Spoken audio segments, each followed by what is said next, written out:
lafazin kishi ya kore kishirwa. Sarka da ɗa bala ka zama kokowa. Ganiyar zamana da ke nan kin mini garkuwa.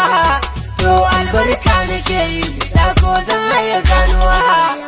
To sarrafe kafin mu zanta, ƙarshen rarrafe yau na jigata. Kauna ce take mun amo na makaranta. Zari bai ya ta shiru na fahimta. Ga nazari duka naki zai marmari ya kasanta.